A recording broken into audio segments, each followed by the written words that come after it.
Big TV భక్తి సమాచారం WhatsApp ఛానల్లో జాయిన్ అవ్వండి. అన్ని విశేషాలు ఎప్పటికప్పుడు తెలుసుకోండి.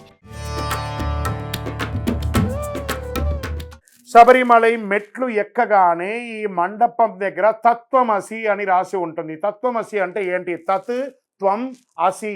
నువ్వు దేన్నైతే చూడ్డానికి వచ్చావో, నువ్వు దేన్నైతే పొందడానికి ఇక్కడ వచ్చావో అది నీలోనే ఉంది, చూసుకో. అదే తత్వమసి యొక్క అర్థం. నువ్వు నేను ఒకటే అని అర్థం. శరణమయ్యప్ప. శబరిమల యాత్రకు నేను వెళ్ళాలండి. మరి నేను ఈ తెలంగాణ నుంచో ఆంధ్ర నుంచో ఇంకో చోట నుంచో నేను శబరిమలకి ఘోర కీకారణ్యంలోకి ఆ టైగర్ ఫారెస్ట్లోకి రిజర్వ్ ఫారెస్ట్లోకి వెళ్తున్నాను. నా దగ్గర ఏమైనా వస్తువులు ఏమైనా ఉంచుకోవాలా, ఏమేమి తీసుకెళ్లాలండి అంటే ఉందండి. కొంత ఖర్చులకు డబ్బులు, వాస్తవానికి ఒక ప్లేట్, అక్కడ ఆహారాలంతా అక్కడ ప్లాస్టిక్ అంతా నిషిద్ధం, ఒక బాటిల్, వాటర్ బాటిల్, ఒక స్పూను ఇలాంటివి తీసుకోవాలి. చిన్న పచ్చడి ఇలాంటిది ఏదైనా ఒకటి తీసుకెళ్ళడము. తినుబండారాలు ఏదైనా కొంచెం అటుకులో తీసుకొని వెళ్ళడం, ఇదొకటి. అండర్ ఆర్మ్స్లో అంతా కూడా ఫంగల్ ఇన్ఫెక్షన్ వస్తుంది. ఎక్కడ పడితే అక్కడ స్నానాలు అవి చేస్తుంటాం కాబట్టి ఈ యొక్క అండర్ ఆర్మ్స్లో ఏది రాకుండా డాక్టర్ చెప్పిన క్రీమ్స్ కానీ పౌడర్ కానీ తీసుకొని వెళ్ళడము, ఇవన్నీ చేయడం చాలా ముఖ్యం. ఒక టార్చ్, రాత్రిపూట ఉంటుంది కాబట్టి ఒక టార్చ్ కావాలి. ఇవన్నీ మీరు తీసుకువెళ్ళాల్సినటువంటి వస్తువులు. ఒక 2 జతలు ఎక్కువ బట్టలు ఉండాలి. శరణమయ్యప్ప. ఈ పెద్ద పాదం చిన్న పాదం అంటే ఏంటి?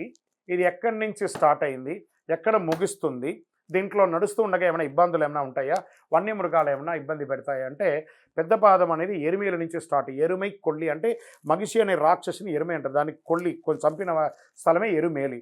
అక్కడి నుంచి మొదలు పెడితే ఆ యొక్క మొదటి మజిలీ పేరూరుతోడు, కాళైకట్టి ఆశ్రమం, అழுదా అనేది, కల్ ఇడుం కుండ్రు, ఇంజిపాறை కోட்டை, கரியிலாந்தோடு, கரிமலை ஏற்றம், கரிமலை இறக்கம், பெரியானவட்டம், செரியானவட்டம், பம்பா நதி, பம்பா ஸ்நானம், கணபதி, ஸ்ரீராமபாதம், பந்தலராஜா, అప్పాచి మేడు, శబరిపీఠం, శరంగుత్తి, సన్నిధానం, కరుపస్వామి, కడుతస్వామి, కొచ్చగడత స్వామి, 18ాం పడి, అయ్యప్ప దర్శనం, గణపతి, నాగరాజ, అమ్మవారితో యాత్ర అనేది ఉంటుందన్నమాట శబరిమలలో. ఈ ప్రాంతంలో అంతా కూడా దేవప్రశ్నంలో వాళ్ళు చేసి పూజ చేసి బంధం వేస్తారు. భక్తులు నడయాడే సమయంలో ఏ విధమైనటువంటి వన్యమృగాలంతా కూడా అటాక్ అవ్వకుండా ఇప్పటికీ అలాగే జరుగుతుంది. మరియు కేరళ గవర్నమెంట్ వారు, సెంట్రల్ ఫారెస్ట్ వారు థిక్కెస్ట్ ప్రొటెక్షన్ ఇస్తున్నారు వచ్చే భక్తులకి.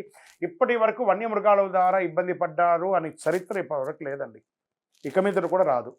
చాలా అద్భుతంగా ఉంటుంది శబరి యాత్ర. చాలా అందమైనటువంటి శబరిమల యాత్ర అది. శరణమయ్యప్ప. శరణ్ కుత్తి అంటే కన్యస్వామిగా మాల వేసిన వాళ్ళకి ఒక కర్ర ఇస్తారు. ఈ వనంలో వెళ్తూ ఉండగా ఏదైనా పురుగు పుట్ట రాకుండా ఇట్లా తీసేయడానికి అందుకే అది. తర్వాత దాన్ని కన్యస్వాములు మాత్రమే తీసుకొని వెళ్తే శరంగుత్తి దగ్గర దాన్ని గుర్చుతారు. అంటే వీరు కన్యస్వామిగా వచ్చారని. ఆ మాళిగేపురత్తమ్మకు కన్యస్వామిగా స్వామివారు ఎవరైనా వచ్చారా లేదా అని చూసిపోవడానికి ఆ శబరిమలలో మకర సంక్రాంతి రోజు ఆవిడ వచ్చి శరంగుత్తి వరకు వచ్చి చూసిపోతుంది కాబట్టి అక్కడ గుచ్చుతారు. గుత్తి అంటే గుచ్చడం, శరణ్ కుత్తి, కుత్తి అంటే గుచ్చడం, దాన్ని శరంగుత్తి అంటారు. శరణమయ్యప్ప. ఇరుముడిలో నెయ్యి భక్తికి కొలమానమా? ఏమంటే ఒరిజినల్ నెయ్యి సామాన్యంగా గడ్డగట్టదండి. అది ఫ్రిడ్జ్లో పెడితేనే గడ్డగడుతుంది. బాగా చల్లగా ఉన్న చోట గడ్డగడుతుంది. మనం ఇలా చెయ్యి పెట్టుకొని చూడండి, వేడిగా ఉంటుంది. ఒక 10 నిమిషాలు పెట్టుకుంటేనే వేడిగా ఉంటుంది. 48 గంటలు 48 మైళ్ళు ఈ ఇరుముడి నెత్తి మీద పెట్టుకొని మనం వనయాత్ర చేస్తూ ఉండగా ఈ యొక్క తల యొక్క ఉష్ణమంతా ఇరుముడికే కదా వస్తుంది. ఆ ఇరుముడిలో ఉన్న కొబ్బరికాయ కరుగుతుందా లేకపోతే గడ్డగడుతుందా? చాలా బాగా వ్రతం చేసి ఉంటారు వారి నెయ్యి కరిగిపోయి ఉండదు, కరిగిపోయి ఉంటుంది. అయ్యో నా వ్రతం చెడిపోయింది. మీ భక్తి అది టెక్నికల్ గీ, మీరు బయట కొనుక్కొని వచ్చిన గీ అది. మీ భక్తి మీ భక్తే. మీ భక్తి వలనే నెయ్యి గడ్డగడుతుంది అనేది భక్తికి లింక్ వేయకండి, తప్పు. ఇరుముడి గడ్డగడితేంది, గడ్డగట్టకపోతే ఉంది. మీరు తెచ్చిన నెయ్యి గర్భాలయంలోకి వెళ్ళిందా లేదా? మీరు తెచ్చింది గర్భాలయంలోకి వెళ్ళకపోతే మీరు భక్తిగా లేరని అర్థం. స్వామివారికి అభిషేకం అయింది కదా, అంతే. శరణమయ్యప్ప. ఇరుముడిలో ఎన్ని కొబ్బరికాయలు వేయాలి, ఏమేం వస్తువులు వాడాలి, ఏమేమి చేయాలి అంటే గురుగారి దగ్గరికి ముందు రోజు వెళ్ళగానే వారు 6 కొబ్బరికాయ ఇస్తారు గురుగారు. దాని కింద రాకాలి స్వామి శరణం, అయ్యప్ప శరణం, అయ్యప్ప శరణం, స్వామి శరణం, పళ్ళిక్కట్టు, శబరిమలకి, కళ్ళు ముళ్ళం, కాళ్ళకు వేస్తేనే ఆ కొబ్బరికాయ అంతా రాకాలి. అది పీచు పీచుగా ఉంటుంది కదా, అవన్నీ కూడా నున్నగా అవుతుంది. ఇప్పుడంతా టెక్నాలజీ మిషన్కి ఇచ్చేస్తున్నారు. ఆ తెలివి అంతా లేదు, అవన్నీ తప్పు. మనమే రాకాలి. రాకిన తర్వాత ఆ కొబ్బరికి ఉన్నటువంటి పట్టు పోతుంది కాబట్టి పట్టును విరుగుతుంది. వెంటనే దానికి నూనెను పసుపు రంగరించి పెడతారు. ఒక కొబ్బరికాయను గురుగారు హోల్ వేసి ఆ నీళ్ళంతా తీసి బొలిచి పెడతారు. మళ్ళీ దానికి ధూపం వేసి ఆ పొగంతా వేసి దానికి వేడి చేయడం వల్ల ఏమవుతుందంటే ఫంగల్ ఏది రాకుండా నెయ్యికి ఇలా పెడతారు. అందులో 6 కొబ్బరికాయ నూరమంటారు, 5 కొబ్బరికాయ ఇరుముడిలో వేస్తారు. ఒకటి నెయ్యి టెంకాయ, ఒకటి 4 కాయలు వెనకాల. ఈ 4 కాయలు ఒక నెయ్యి కాయలో స్వామి కొబ్బరికాయ అంటే దేహం, అందులో నెయ్యి అనేది ఆత్మ. ఆ శబరిమలకి తీసుకెళ్ళి ఆ పరమాత్మకు అభిషేకం చేస్తారు. దేహం, ఆత్మ, పరమాత్మ. ఆ దేహంలో ఉన్న ఆత్మ అనే నెయ్యి పరమాత్మలో కలిసిపోయిందంటే ఈ దేహం అవుతుంది 2 ఒక్కలైపోతుంది. వెంటనే 18 ఎదురుగుండా ఈ యొక్క కార్నర్లో హోమగుండం ఉంటుంది. ఆ హోమగుండంలో కొబ్బరికాయలు వేసేస్తారు. అంటే చనిపోయిన తర్వాత కాష్టమిలో వేసేస్తారు కదా, అలా వేసేయడం. మిగతా 4 కాయలు ఉంటాయి. పంబలోనే శబరిమలకి వెళ్ళడానికి ముందు ఇప్పుతారు గురుగారు. 3 కొబ్బరికాయలు ఇప్పుతారు. ఆ 3 కొబ్బరికాయలు ఒకటి గణపతి దగ్గర కొట్టాలి, ఒకటి శబరిపీఠంలో కొట్టాలి, ఒకటి 18 దగ్గర కొట్టాలి. ఇంకొక కొబ్బరికాయ అందులోనే ఉంటుంది, అమ్మవారి దగ్గర దొల్లిస్తారు. ఒక కాయ నెయ్యి టెంకాయ, ఒక కాయ తీసుకుంటారు. అందులో పసుపు కొమ్మలు, బ్లౌజ్ బిట్టు, స్వామివారి అభిషేక ద్రవ్యాలు ఇవన్నీ కూడా అభిషేకం పంపించి అమ్మవారికి బ్లౌజ్ ఎక్కించి పసుపు కుంకుమ ఎక్కించి భక్తులందరూ కోరిన కోరికలతో కానుకలతో బియ్యంలో వేసి ఉంటారు కదా, ఆ కానుకలన్నింటినీ తీసుకుపోయి స్వామివారి హుండీలో చూడండి. ఈ మండపానికి గర్భాలయానికి మధ్యలో కింద పెద్ద హుండీ ఉంటుంది, అందులో వేస్తే కిందికి వెళ్ళిపోతుంది. ఆ యొక్క కోరికలన్నీ అందులో వేసేసేయాలి. ఇదే వస్తువులు ఇరుముడిలో వాడాలి. ఆ వేసిన వస్తువుల్ని ఇలాగే వాడాలి. శరణమయ్యప్ప. ఉత్తమ శిష్యుడికి ఏ లక్షణం ఉండాలో ఉత్తమ గురువు కూడా అలాగే ఉంటుంది. గురువుకు ఉండాలి లక్షణాలు అనడం కంటే కూడా శిష్యుడు ఒక గురువు గారి దగ్గర ఎలా ఉండాలి అనేది నేర్చుకోవాలి. గురోర్ అధికం మూలం గురోర్ అంధకార నిర్మూల.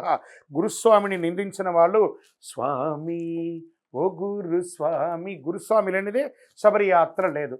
కానీ ఒక క్వాలిఫికేషన్ అనేది ఉండాలి. ఎలాంటి క్వాలిఫికేషన్? ఇప్పుడు మనం 10th పాస్ అయితేనే కదా ఇంటర్మీడియట్ పాస్ అయితేనే కదా డిగ్రీ పాస్ అయితే కదా పిహెచ్డీ అలా చేస్తాం. అలాగే ఒక గురుస్వామిగా ఉన్నవారు తను ఒక 18 యాత్ర శబరిమలకి వెళ్ళిన వారుగా ఉండాలి. ఇతరులను శబరిమలకి తీసుకువెళ్ళే అర్హత ఉండవాళ్ళు తెలిసి ఉండాలి. ఆ యాత్రను ఉన్నటువంటి సూక్ష్మాలంతా తెలిసి ఉండాలి. అయ్యప్ప స్వామి వారి శరణఘోష వచ్చి ఉండాలి. గణపతి కుమారస్వామి అయ్యప్ప అష్టోత్తరం నోటికి వచ్చి ఉండాలి. లోకవీర మహాపూజ్యం 18 నమస్కార శ్లోకాలు తెలిసి ఉండాలి.